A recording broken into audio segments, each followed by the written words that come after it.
Olá, estamos de volta com aquele espaço reservado ao mercado de trabalho, ao empreendedorismo, aqui na TV Master. O Master Business 360 está no ar.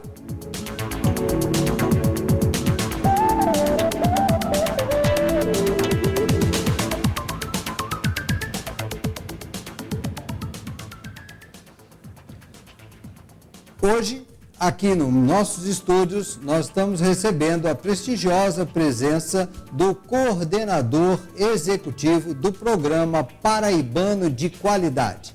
Um programa extremamente interessante para você que é gestor, para você que é empreendedor, e eu tenho certeza que esta será uma entrevista que irá agregar valor ao seu negócio, à sua percepção de gestão. Rafael Mitscon, prazer em tê-lo aqui conosco no Master Business 360. Muito obrigado por nos receber, espero contribuir bastante com o assunto de hoje. Eu tenho certeza que você vai contribuir, Rafael. Quando nós pensamos em convidá-lo, eu já sabia disso, porque eu conheço o programa Paraibano de Qualidade e sei que ele realmente é um diferencial. Mas eu quero ouvir de você. Então, por gentileza, diga aos nossos telespectadores o que é o Programa Paraibano de Qualidade, o PPQ. Bom, o Programa Paraibano de Qualidade é uma associação sem fins lucrativos aqui do Estado. Ela foi constituída há 10 anos para trabalhar excelência em gestão na Paraíba. Há 10 anos atrás já havia essa necessidade, essa preocupação de alguns empresários aqui locais que não tinham instituição que contribuísse só com esse tema, focada nesse tema, direcionada para a excelência em gestão. E aí se juntou um grupo de empresas, um grupo de parceiros há 10 anos atrás e se instituiu uma associação, Associação Paraibana da Qualidade, que se dá o nome hoje de Programa Paraibano da Qualidade, o qual estou representando aqui hoje. E quem nós somos, na verdade, né, o que nós fazemos? Eu diria que nós temos, na verdade, um sonho, né, um grande objetivo, um objetivo de trazer excelência para a Paraíba. E por que nós temos esse sonho? Porque nós entendemos que, por meio da excelência em gestão, nós podemos resolver vários dos problemas que a sociedade hoje tem, principalmente os problemas que a Paraíba enfrenta, né? Relacionados à educação, relacionados à saúde, relacionados principalmente à economia, emprego. A gente entende que o programa, trabalhando a excelência em gestão, melhorando as empresas, está contribuindo diretamente para isso. Então, o sonho partiu disso aí, e nosso trabalho segue esse rumo, segue esse caminho. Muito bem. Repare bem, nós sabemos que no mundo do empreendedorismo, a preocupação com a qualidade daquilo que se oferece em matéria de produtos e serviços, hoje é uma questão capital. Você vai continuar no mercado ou poderá não continuar no mercado se você não tiver uma qualidade, se você não tiver excelência naquilo que faz. Mas eu percebo na sua colocação que também vocês pensam na gestão pública, né? Quando você se referiu à educação, quando você se referiu a outros serviços públicos, isso quer dizer então que vocês atuam não só com empresas da, digamos, iniciativa privada, mas vocês também atuam junto a órgãos de gestão pública, é isso? Sim, o programa atua tanto com empresas privadas como órgãos, sim, do setor público. Eu diria que nos últimos anos a tendência maior foi o atendimento do setor privado, foi daí que surgiu o trabalho do programa, na verdade, mas nos últimos anos a gente tem sido feito uma série de trabalhos para o setor público. A nível do Brasil isso já começou um pouquinho antes, já fazem pelo menos 5 anos que no Brasil a Rede Nacional de Qualidade, ao qual o PPQ, o Programa Paraibano da Qualidade, faz parte, ela já trabalha no setor público e já tem resultados bem significativos, bem importantes. É o FNQ, a Fundação Nacional da Qualidade. Isso, perfeito. E o Movimento Brasil Competitivo. Então, digamos, vamos posicionar. Nós estamos há mais ou menos aqui na Paraíba há 10 anos nessa jornada e eles há 15 anos. Você diria isso? 5 anos antes? Isso. Eles, na verdade, há 20 anos já trabalham com o modelo no Brasil. O modelo chegou aqui na década de 90, o modelo que a gente vai falar em breve. Há 10 anos aqui na Paraíba, mas eu digo que há 5 anos vieram grandes resultados para o setor público. Tá. Foi o foco de atuação da Rede Nacional do Setor Público. Para você ter ideia, no Rio Grande do Sul, hoje, que é o benchmark no Brasil, a nível de trabalho no setor público, para um estado especificamente, que a gente tem trabalhos feitos também no governo federal, no Rio Grande do Sul, o Programa Gaúcho ele já gerou um resultado de cerca de 7 bilhões de reais no Rio Grande do Sul, a nível de resultado feito junto com os órgãos públicos no Rio Grande do Sul. Então, a ideia da gente é trazer um pouquinho desse resultado, desse trabalho para Paraíba, por meio da gestão, que é o grande foco do nosso trabalho. Me ajuda a entender, por gentileza. Quando você fala 7 bilhões, você está falando em economia, é isso? Porque na gestão pública, gastar menos seria o melhor resultado. Exatamente. E com melhor qualidade na entrega final. Exatamente. O trabalho feito no setor público pelo Brasil foca exatamente isso, fazer mais, né, com menos. Né? Então, se ganha na arrecadação e também se ganha na questão do desperdício do recurso. Perfeito. Então, se foca no melhor uso do recurso por meio de uma melhor gestão, o foco é todo em gestão, ou seja, melhorar processos, tá certo? Focar todos os processos em resultados e assim por diante, para que a gente consiga diminuir o desperdício e também gerar maior recurso. Na Paraíba, a gente não começou esse trabalho ainda, mas já existe um interesse grande para que a gente chegue a um momento a fazer um trabalho desse junto às prefeituras, junto ao governo, junto a alguns órgãos públicos. Bom, pelo menos as conversas já estão acontecendo. Aí isso é muito bom, eu acho isso muito importante. Particularmente, eu tenho uma percepção de que o Brasil, ele hoje está vivendo um momento muito bom, mas ele tem um problema central que ele ainda não atacou como deveria adequadamente, que é exatamente a educação. Né? Nós estamos numa situação muito boa, estaremos numa situação muito melhor se ao longo dos últimos 30 anos nós tivéssemos feito um investimento, digamos assim, no mínimo mais consistente na área da educação. Né? Então é bom saber que o programa de qualidade já está trazendo uma contribuição nesse sentido, e esse case do estado do Rio Grande do Sul é bastante interessante. Isso. Muito bem, vamos então agora começar a falar um pouquinho sobre os princípios e os fundamentos deste programa. Quer dizer, a raiz, né, desse conceito de gestão vem de onde? É uma experiência internacional, é a soma daquilo que se faz de melhor no mundo. Fale um pouquinho sobre isso para o nosso telespectador. Tudo bem. Esse movimento todo surgiu no Brasil, como eu falei, na década de 90, mas ele veio importado, né, de um trabalho feito nos Estados Unidos que começou na década de 80. Tá? Foi feita uma pesquisa no mundo todo para levantar o que as melhores empresas do mundo tinham em comum. Eles queriam pegar o que já existia de melhor e trazer aquilo, incorporar aquilo para a indústria americana, nos Estados Unidos. Esse trabalho deu certo. E desse trabalho surgiram o que a gente chama hoje de fundamentos de excelência da gestão, que se percebeu que não era a prática de como a empresa fazia a sua gestão que era o mais importante no início, mas o conceito, a cultura que está por trás disso, a cultura que a empresa precisava incorporar à sua liderança e às suas pessoas. Então, essa cultura foi o grande segredo que foi encontrado há 20 anos atrás e se traduziu em fundamentos. Hoje, são 11 fundamentos. E esses fundamentos, existe uma metodologia que o programa trabalha, que é o modelo de excelência da gestão, ela foi traduzida para a prática na empresa. Como a empresa pode adotar esses 11 fundamentos. Então, parte do nosso trabalho é direcionado a isso. Bom, nós vamos lá, porque eu acho que você falou uma coisa muito importante e que talvez surpreenda um pouco as pessoas que estão nos ouvindo e ressonou forte nos meus ouvidos. Você disse que está muito mais, não tanto são os processos, mas muito mais é a cultura que está por trás dos processos. Exatamente. Entenda que, por exemplo, em 20 anos que esse modelo já existe, o processo de gestão mudou. Os processos gerenciais eles evoluem com o tempo. A metodologia de gestão, hoje a gente tem muito mais sistema de informação, por exemplo, disponível do que alguns anos atrás. É verdade. Porém, a cultura por trás do processo escolhido para gerir, essa cultura tem que ser de excelência. Esse é o princípio de tudo, são os fundamentos. Então, por exemplo, alguns fundamentos. O fundamento foco no cliente. Então, toda empresa tem que conhecer o cliente e o mercado. Isso é um fundamento de excelência. Inclusive, recentemente, eu estava lendo numa revista internacional que muitas empresas hoje ao redor do mundo, elas estão mudando o nome do cargo diretor de marketing para diretor de relacionamento com o cliente. Isso é uma tendência. Vou te dizer por quê. Isso é uma realidade até que eu posso trazer do Estado pela experiência que a gente tem. A gente atende por ano uma média aqui de 200 empresas, são fixas clientes, 60 clientes que a gente tem. E o que é que a gente tem visto, por exemplo, um dado interessante que eu acho que muita gente não sabe. É muito comum a gente chegar nessas organizações, às vezes empresas que têm 1.000, 2.000, 5.000, 10.000 clientes atendidos, e você perguntar para o empresário, a liderança, olha, quem é o teu cliente? E o empresário ele diz, eu não sei. Eu não conheço o perfil do meu cliente, eu não sei quem eu atendo. Então, parte disso é a visão que a empresa está tendo de que não é só vender para o cliente, você tem que se relacionar. E para se relacionar, você tem que conhecer com quem você se relaciona para poder fazer um bom relacionamento. Então, o fundamento parte disso, conhecer realmente quem é o seu cliente, quem é o seu mercado, para poder, em cima disso, claro, gerar o resultado que a empresa espera, porque conhecendo o cliente eu posso direcionar melhor meus recursos, investir nas ações corretas para gerar no final melhores resultados de venda, né? Isso não tem financeiros. Dúvida. É verdade.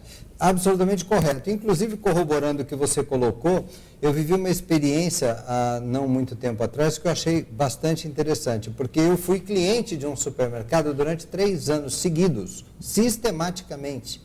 E aí, uma certa altura eu entendi que não estavam bons os preços, então eu comecei a pesquisar o mercado e mudei. Mas o que me chamou a atenção foi que após 3 anos sistematicamente fazendo compra no mesmo local, não recebi um telefonema. Exatamente. As pessoas não sentiram a nossa falta. Eu falei, interessante, ok, tá, são 3 anos, é sistemático, é uma coisa que, você sabe, eu fazia isso semanalmente, e a empresa não sabe, ela não conhece, ela não sabe quem é o seu cliente. E ele perdeu o faturamento por isso. Aí a gente já pode entrar em outro fundamento, aproveitando nossa conversa, a gente já pode entrar no fundamento que trata da gestão por processo e por informação.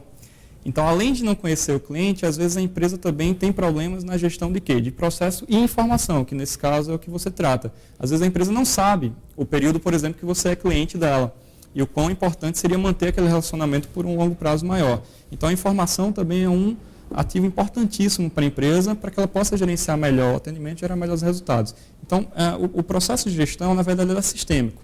Né? O modelo entende dessa forma. São vários fundamentos e vários critérios que a gente utiliza para melhor gerenciar a empresa e fazer ela desenvolver melhores resultados. Tá? A informação, você tem que ter uma rede para captar a informação, porque as coisas acontecem no cotidiano da empresa e se não tem ninguém atento, observando, não, olha, isso aqui nós temos que mensurar, isso aqui nós temos que medir. Eu me lembro de uma estratégia muito interessante sobre informação, que era uma coisa absolutamente simples, que você coloca num balcão de varejo e é um relatório de produtos procurados e não encontrados. Isso é uma informação. Você passa num local, pede um produto, ele não tem, aí a pessoa vai embora. Aí você volta lá, outra pessoa, muitas pessoas vão. E aí, se isso não é catalogado, como você vai saber que ali é um lugar bom, que existe demanda para alguma coisa que você não pensou em colocar? Então, isso tem que ter um sistema para isso. Agora, nós temos muito a falar sobre isso, mas precisamos fazer uma pausa agora, então nós vamos para o nosso intervalo e já nós voltamos com Rafael Mitskon.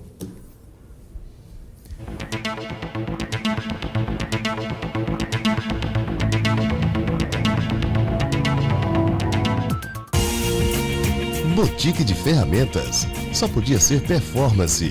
Ferramentas hobby e profissional. Lançamentos de máquinas Ford com garantia de fábrica. Variedades e preços imbatíveis. Tá pensando em imóvel? www.execute.com.br. Em casa, no trabalho, é só clicar. Venha pra cá, aqui você confere. Imóveis pra comprar e alugar. É só curtir, compartilhar. Um mundo de oportunidades. Tudo em um só lugar. Curta e compartilhe a Execute e concorra a tablets. Pensou em imóvel? Tem que Execute.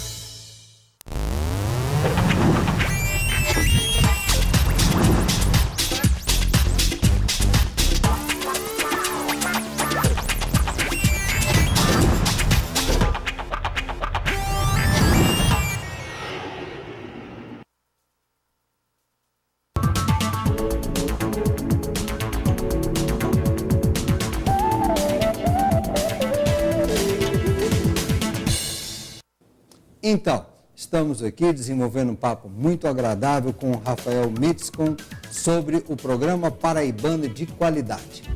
Rafael, falávamos sobre os fundamentos, não é verdade? Então, eu sei que nós temos ainda que falar sobre, além dos fundamentos... Critérios de excelência. Os critérios de excelência. Então, vamos continuar sobre os fundamentos e passamos em seguida para os critérios, por gentileza. Tudo bem. Então, como estávamos dizendo... nós já falamos de 3 fundamentos, né? O pensamento sistêmico, gestão do processo de formação, conhecimento do cliente e mercado. Existem outros fundamentos, vamos falar de alguns dos mais relevantes. Um outro fundamento muito citado é a valorização das pessoas. Isso é um fundamento importante e interessante também, porque ele ocorre de maneira diferenciada, por exemplo, ao redor do mundo, já que é o que a gente trouxe de fora, né? Então, imagine que gerenciar pessoas na Europa é diferente de gerenciar pessoas no Brasil, que é diferente de gerenciar pessoas nos Estados Unidos. Alguns países podem ser mais rígidos, outros tratar de forma mais branda, a equipe, com mais criatividade. Mas, independente da forma que se escolhe gerenciar pessoas, todas as empresas de excelência no mundo, elas valorizam suas pessoas. Elas entendem que as pessoas são um grande ativo da organização. Porque a tecnologia, hoje em dia, é mais fácil copiar, na verdade. A gente pode comprar uma máquina, mas aquela pessoa de excelência, aquela pessoa que traz o diferencial, que realmente agrega valor, é difícil. Então, empresas de excelência, por exemplo, valorizam pessoas. Esse é outro tema. Vamos lá. Valorizar pessoas é sem dúvida, uma forma importante de reter o seu conhecimento, né? O capital intelectual da empresa, então é fundamental. E para isso tem que ter estratégia específica. As empresas, valorizar pessoas não é só dizer, colocar numa plaquinha ou lá na missão e visão da empresa, né? Valorizar os colaboradores. Tem que ter uma ação específica. Com certeza. Para você valorizar pessoas, você primeiro tem que conhecer as pessoas. Então, fazer pesquisa, entender o que elas esperam da empresa, entender a relação que ela tem com a empresa, gerenciar desempenho também. Então, muita gente fala que valorizar é só, como você disse, elogiar. Mas valorizar também tem a ver com bem gerenciar aquelas pessoas, ou seja, avaliar o desempenho daquelas pessoas, dar feedback. É uma coisa que as empresas esquecem muito, né? Muitos chefes só reclamam e não dão feedback, que é uma coisa fundamental. Então, gerenciar pessoas parte disso, parte de entender as pessoas, conhecer, gerenciar o clima e a cultura da empresa e avaliar o desempenho, para que, obviamente, as pessoas deem o resultado esperado. É verdade. A minha área específica é o coaching. E a liderança coaching é exatamente a qualificação, a preparação do líder para que ele possa oferecer às pessoas reconhecimento, valorização, desafio, suporte, para que elas cheguem à excelência. O caminho é por aí. Mas vamos aos outros princípios. Vamos aos fundamentos. Além desses outros fundamentos, o que a gente tem mais? A gente tem geração de valor, que é o focado no resultado. Então, tudo que a empresa fizer tem que gerar valor. Muitos empresários chegam para mim e falam, Rafael, e como a gente entende a importância disso? Como é que isso funciona na prática? E a gente brinca e fala o seguinte, olha, se não gera valor, tira. Não, mas se for um funcionário, é da mesma forma. Tudo na empresa tem que gerar valor. Se um processo não gerar valor, desfaz aquele processo, não utiliza mais aquele processo. Então, isso é uma pergunta importante que o empresário tem que fazer a todo momento. O que a minha empresa faz? Quais são os meus processos? Quais são as minhas pessoas? Tudo isso aqui está gerando valor ou não? Fazer essa verificação de maneira correta. E sistemática, né? E sistemática. Está sempre verificando aquilo que não gera valor, atrapalha, então tira. Exatamente. Aprender é outro conceito que está por trás. Então, a empresa tem que continuamente aprender, melhorar, fazer melhoria contínua. Além do aprendizado, existe outro fundamento que é complementar, que é a inovação. Então, não só aprender, mas às vezes também inovar. Porque a inovação é aquele aprendizado que gera grande valor, que vai te dar diferencial competitivo junto ao mercado. E tem um aspecto que eu acho que é um grande desafio no inovar, porque as empresas, quando os processos são muito fechados, isso inibe o pensamento criativo. É uma das coisas que é interessante observar, é uma das demandas que às vezes eu tenho das pessoas para que vou fazer trabalhos para despertar novamente o pensamento criativo nas pessoas. Né? O ser humano, ele aos 2 anos de idade, ele é 95% criativo. Aos 22 anos de idade, a capacidade criativa dele reduziu para 5%. Inverte. É uma coisa impressionante. Aí tem que estimular a criatividade, é fundamental. Exatamente. Além de estimular a criatividade, outros conceitos que a gente tem também, visão de futuro. Então, a empresa ela precisa entender a posição dela hoje no mercado, mas também como ela vai estar no futuro próximo. Muito empresário trabalha só com o imediato, as decisões são só do agora e não se preocupam com o seu futuro. Isso gera N problemas, N situações, porque o mercado muda demais. Hoje a dinâmica do mercado é muito rápida, né? Bom, além disso, desenvolver parceria, né, é outro fundamento também. Algo interessante, que muitas empresas são difíceis de gerar parceria, elas têm algumas resistências para gerar parcerias. Elas entendem que às vezes podem perder. E a parceria está exatamente naquele conceito do ganha-ganha, na verdade. Você faz parceria para o quê? Para unir, né, esforços de 2 organizações diferentes, por exemplo, que elas têm competências complementares. Então, às vezes eu não faço algo bem, mas o meu parceiro faz. Eu faço a união com aquele parceiro, eu desenvolvo aquela parceria para poder gerenciar melhores resultados. Ontem eu via uma experiência no interior com cidades pequenas, não aqui do nosso estado, em que prefeitos eles tinham que ter determinados equipamentos. Então, um comprou um e o outro comprou o outro. Os dois deveriam ter os dois, mas eles fizeram uma parceria. Então, os dois passaram a ter os dois cidades vizinhas, cada um investiu em um. Quer dizer, isso é um exemplo de parceria que gera resultado, economia, na verdade. Exatamente. Então, além desses conceitos que a gente tem, agora o que é importante, Cravo? Que eu queria avançar com você para o segundo ponto. Eu queria até que a gente colocasse talvez a imagem Vamos agora, é possível? Vamos à imagem, agora mesmo. Que esses conceitos e fundamentos que a gente trabalha, eles precisam ser traduzidos de uma maneira prática. Né? O empresário pode estar se perguntando agora, ok, como é que eu faço para colocar isso na prática? Você me falou uma série de conceitos importantes que eu fiquei interessado, mas como é que a gente aplica isso na nossa empresa? Muito bem, e aí surgiram os critérios de excelência. São 8 critérios de excelência. O que são os critérios? É a tradução prática, tá certo, daqueles fundamentos que a gente conversou agora há pouco. Então, por exemplo, visão de futuro foi um dos conceitos que a gente falou, lembra? Foi. Ele é traduzido, por exemplo, no critério de estratégias e planos. Tá? Compreendo. Então você ali vê, tem liderança, ali mais ao centro, estratégias e planos. Então, cada um daqueles fundamentos que a gente falou, eles são traduzidos em práticas. Essas práticas são representadas pelos critérios. E todos eles apontam para a geração de resultado. Vamos explicar como é que funciona essa imagem. Pois não. O modelo, ele entende que a liderança, certo? Por meio de informações dos seus clientes e da sua sociedade, tá? Ok. As outras partes interessadas, geram estratégias e planos, ou seja, a empresa deve definir uma estratégia, que essa estratégia vai ser operacionalizada por quem? Pelas pessoas e por meio dos processos para gerar resultado. E toda aquela área branca é informação e conhecimento, que é o que pulsa a empresa, é o que faz o processo todo girar. Então, isso é uma lógica geral do modelo e ele trabalha todo, como você disse claramente, com foco em resultado. Para você ter ideia, esse modelo é um modelo de diagnóstico. Então, qualquer empresa, por exemplo, que hoje quiser ver como é que está a sua gestão, o empresário pode estar se perguntando, então, minha gestão, no final das contas, é boa ou não? Esse modelo serve exatamente para mensurar, dizer qual é a maturidade da gestão do empresário, tá? Da empresa que ele tem. Então, como é que funciona isso hoje? Hoje, a pontuação no Estado, você tem uma nota que você dá à empresa. Essa nota varia dentro do Estado da Paraíba de 0 a 500 pontos, por exemplo.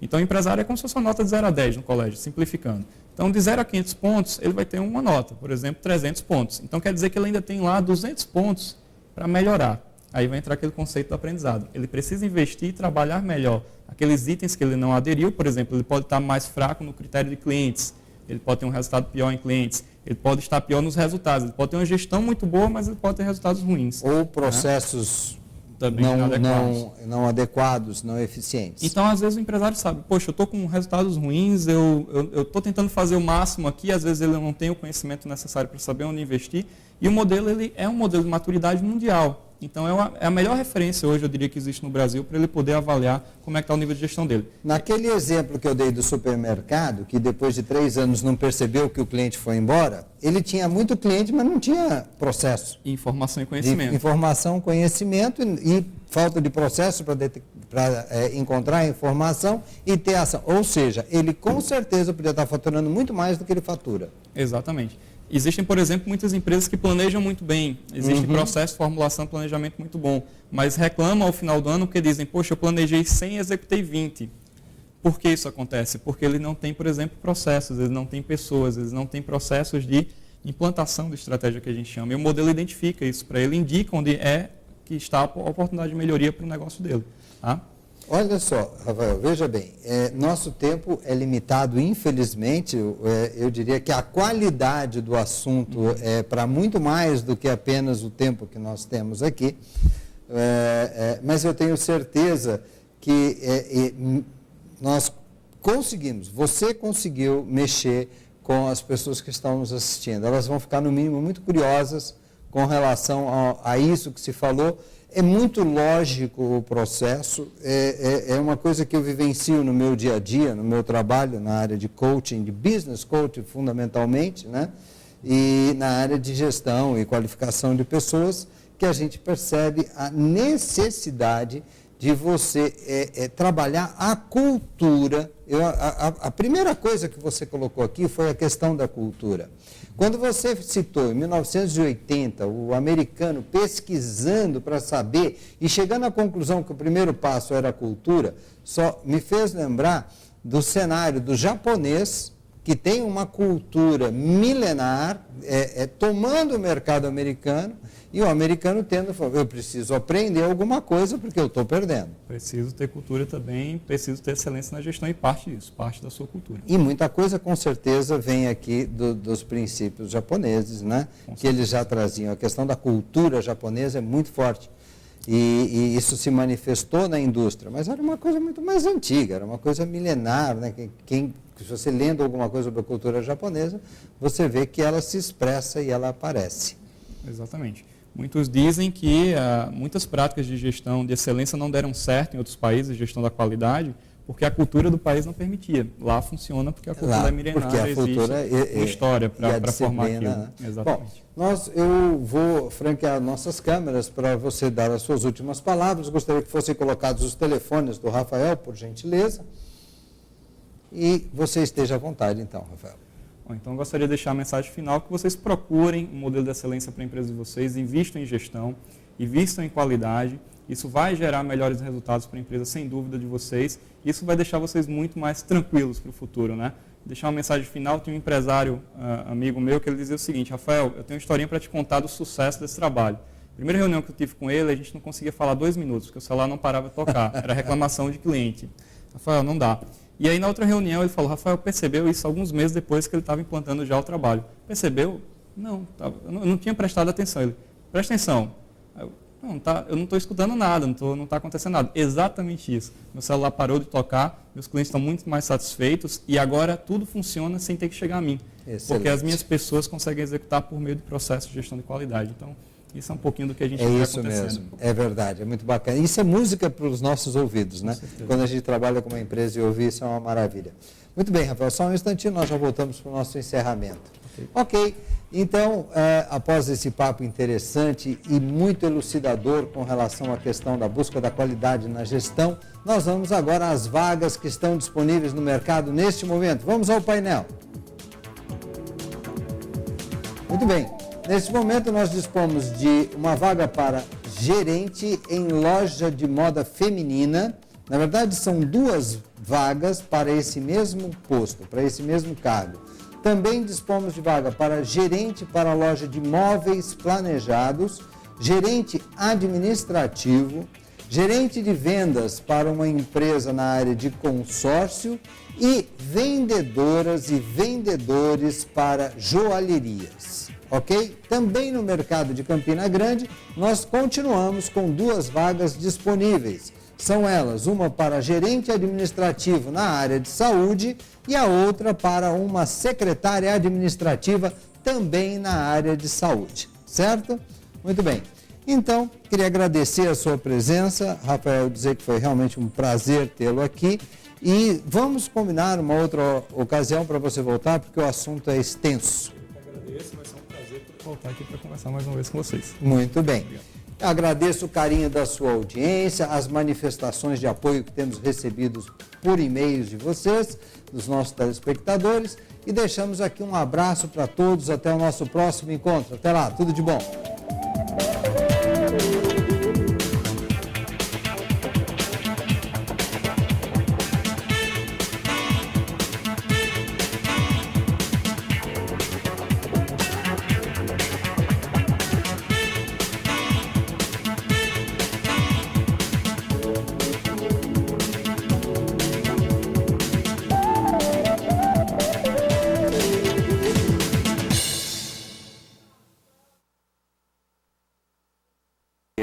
Conjunto significativo.